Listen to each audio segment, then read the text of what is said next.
But first up, the Fed has a new chair. His name is Kevin Warsh. Okay. He was already a board member, but he has been picked by Trump to be chair. Okay. I should mention, by the way, that the previous Fed chair was this guy named Jay Powell, and Trump hated him. I don't know if you've heard about this, but they were constantly bickering.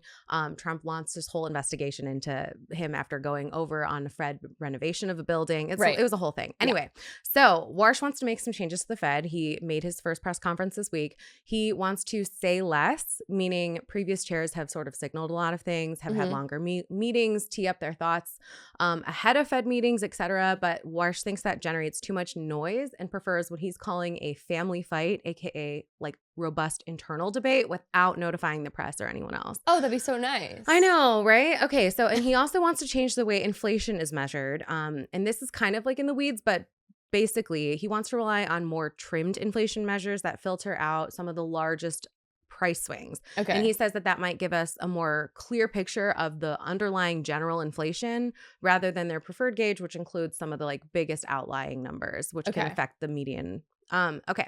So people were expecting him to be more responsive than the previous chair to Trump's pressure to make interest rate cuts. But he basically said the Fed is independent. And prior to his first press conference, people were expecting rate cuts by the end of the year due to the fact that Trump picked this guy. But he basically said like no, and they released this chart that indicates that people probably should be expecting rate hikes by the end of the year. Yeah. And that matters for people who aren't like up to date on this, but the Fed interest rate affects how expensive it is to borrow money for things like mortgages or a car loan or credit cards, and it also has an outsized impact on job growth, wages, and how fast prices rise because of businesses borrowing money to pay for things. So what that means for the stock market specifically, it's hard to say, but if rates go up, it'll likely mean bad news, at least in the short term. And then right after Warsh's press conference, the market sold off but bounced back on Thursday. So we'll see. And we want to talk really quickly about a few stocks people are talking about this week that you've probably heard of.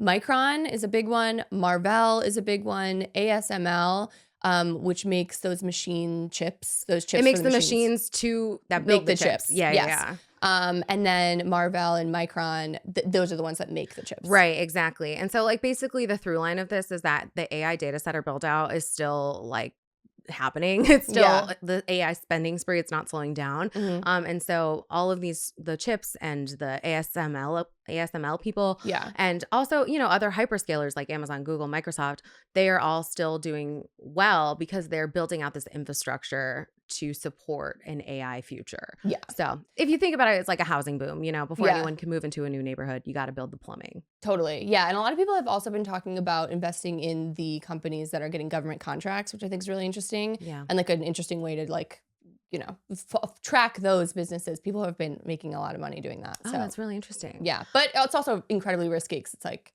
how long will they be working with the government or whatever? So always a risk. Yeah. I mean, the stock market's always a little risky. True. But, and then I did want to talk about one more stock really quick. Okay. You probably remember, and everyone's been talking about it, the SpaceX IPO. Yeah, of course. So post IPO, they did go up to about $200 per stock after their IPO launched at $135. So that was a lot, but it's still going down. It peaked earlier this week, but closed on Thursday at $185. So sliding. Remains to be seen. Yeah, it remains to be seen how much it becomes. I mean, obviously, most people rest invest. They aren't playing like day trader games with their stocks. So assuming, you're going to retire 10, 15, 20 years from now, it's probably fine. But yeah, TBD. TBD. We'll have to keep watching it. Exactly.